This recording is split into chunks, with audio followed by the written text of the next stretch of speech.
What does that even mean, Bowers Game Corner?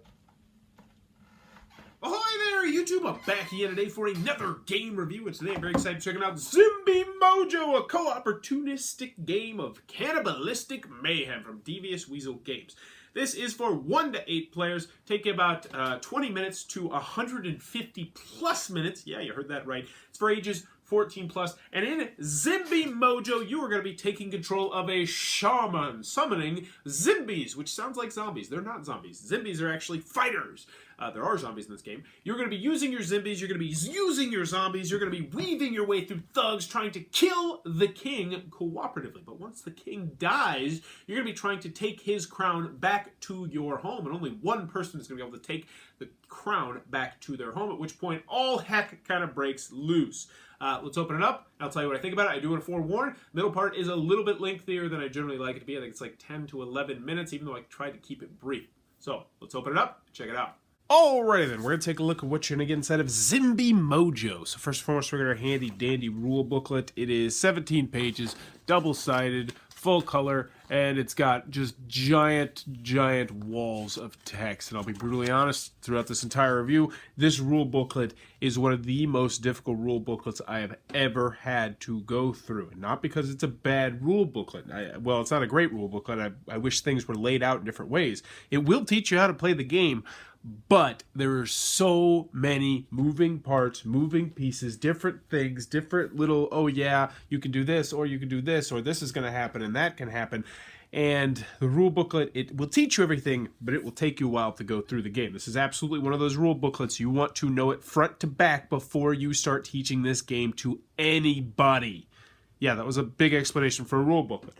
With that in mind, I'm going to briefly go over all the different stuff going on in the game. I'm going to give you a very brief overview because, as you can see, there's lots of things on this board right now.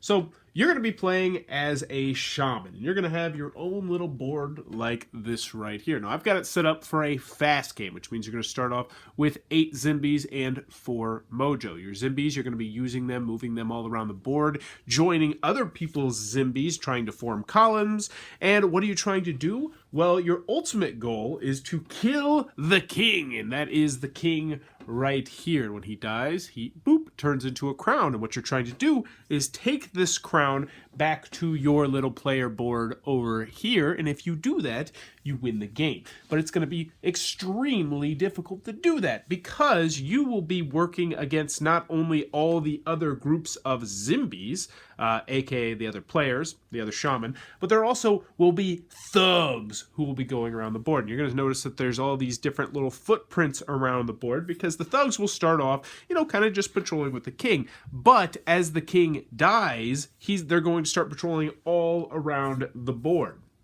Likewise, you're going to have to deal with the environment. There's going to be these various different patches that will be all around that will either affect your combat or your line of sight or potentially both. In addition, there's going to be scroll cards. There are a boatload of scroll cards. I think there's 104 different scroll cards that are going to be doing various different things. They'll have all sorts of different effects. There's 3 types of scroll cards in there as well.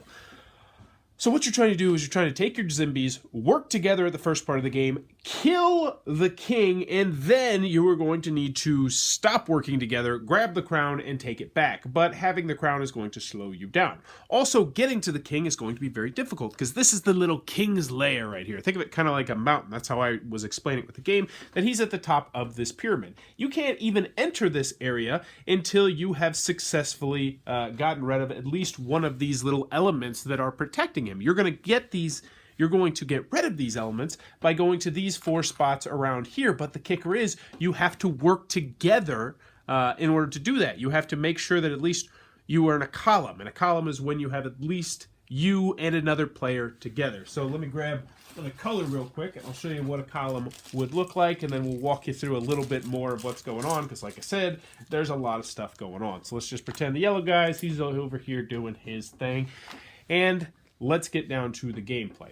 So on the gameplay, what you're going to do is you're going to start off, you're going to refresh the board, you're going to set everything up, and then it's going to be the king's turn. Now, the first turn, he's not going to do everything because nothing's wrong. No one's messing with the king. But starting on the second turn, he's going to start doing one of these 4 things right here. You're going to be using rolling die to figure out which one he's going to go to.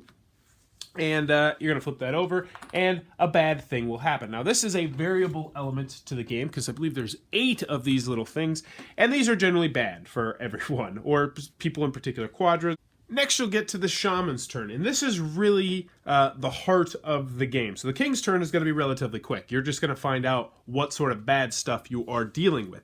However, on the player's turn, you are going to have lots of different options to do. Now, I'm going to try and keep my opinion mostly to the pros and the cons, but this is one of the big spots where the game falls flat, because your player aid card looks like this, and each player is going to get a player aid card. And I'm a big fan of player aid cards. It's going to show you all the different kinds of creatures you're going to be dealing with, the 3 different kinds of magic scrolls you'll be able to use, how some of those witchery targets work, how a little bit more of how the fighting is going to work, because you're going to be fighting different people, and then also how creature movement works there. Now, what you may notice is the fact that it doesn't mention at any specific point what actions you can actually take on your turn.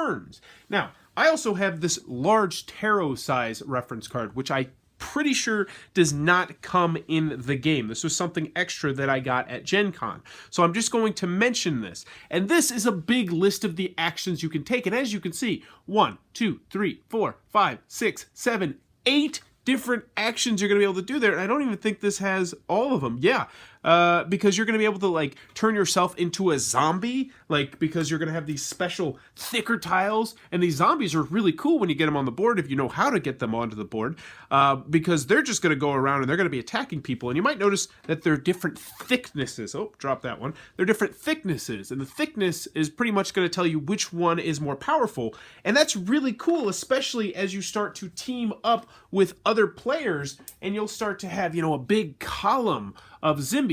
This is kind of like an army that are going to be moving around the board, and you'll be able to see, like, oh man, I'm almost bigger than the king now, so now we might be ready to take them out.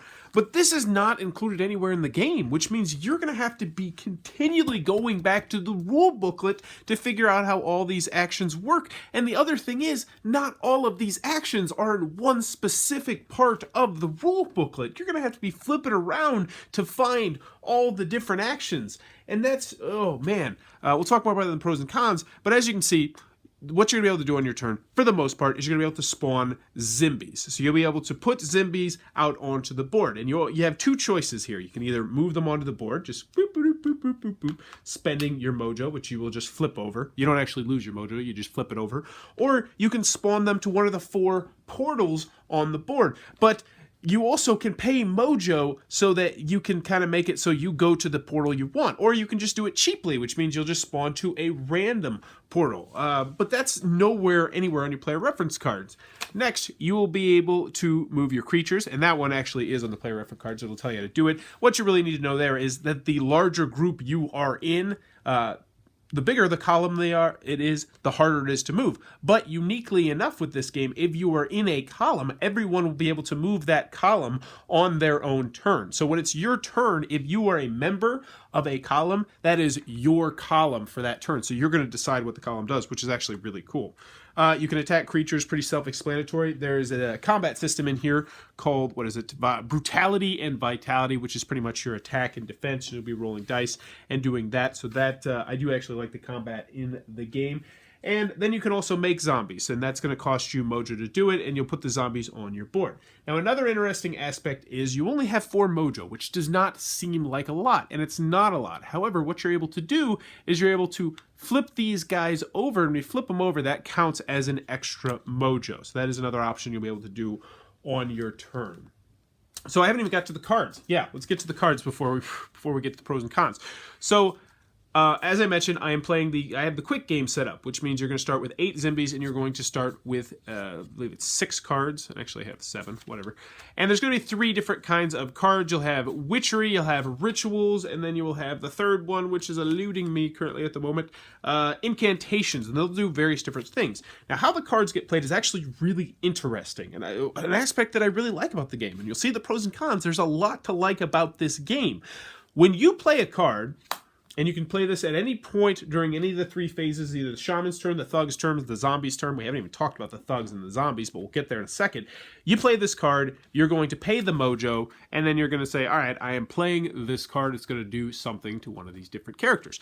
But everyone else is going to have a chance to react to that card, and they might say, oh, whoa, that's not what I want to happen, so I'll actually play this card. They would pay the cost, and that would actually happen before this one does. But if someone else decided to play a card, that one would go on top. And then the next one would go on top. And if you have 8 players, you can have a pretty decent sized stack of these happening. Once no one wants to react anymore, then you go down from top to bottom and do all the different things, which can really shake things up. So if you have the Mojo, it's really interesting. So going first is not necessarily the thing you want to do, because you want to make sure you have enough Mojo always to react to other people doing things. It's one of those little nuances in the game that I like, but I'll talk more of that in the pros and cons.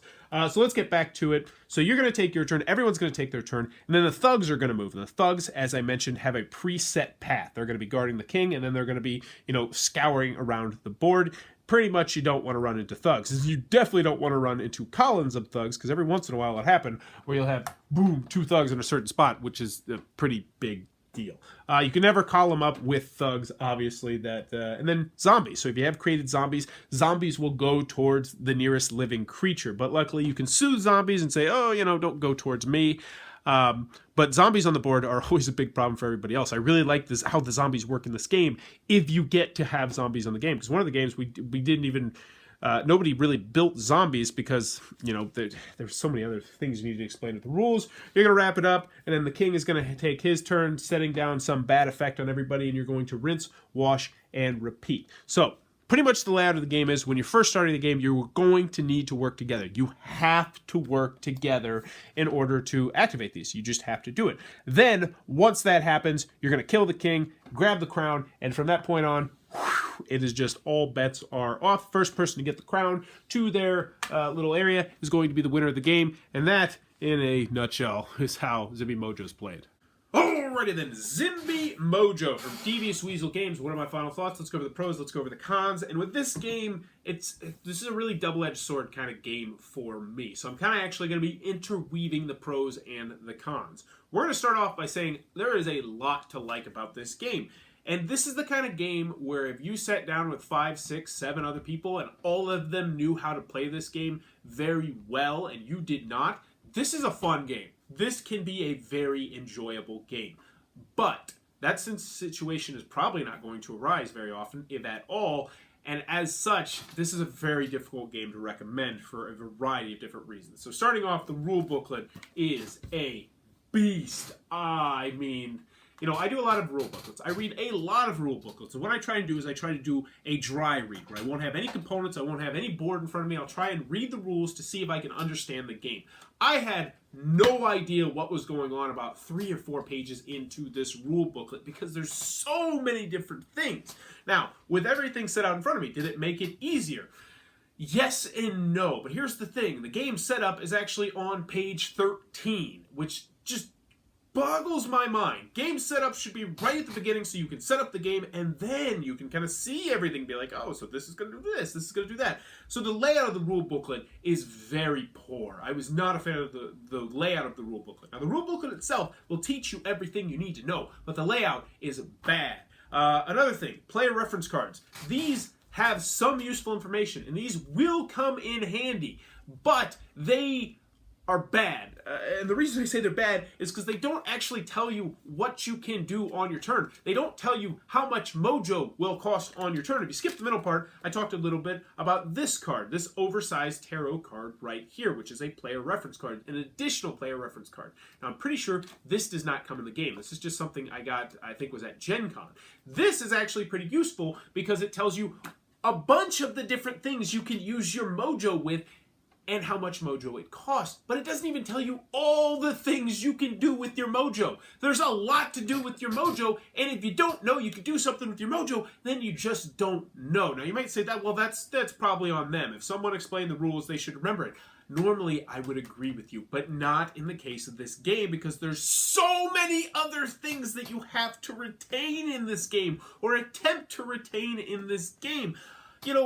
3, 4, 5 games of this, and I still have to go back to the rule booklet because there's so many little things. And there's just so many little things that shouldn't have been that difficult to remember, but they are. You know, you've got the different...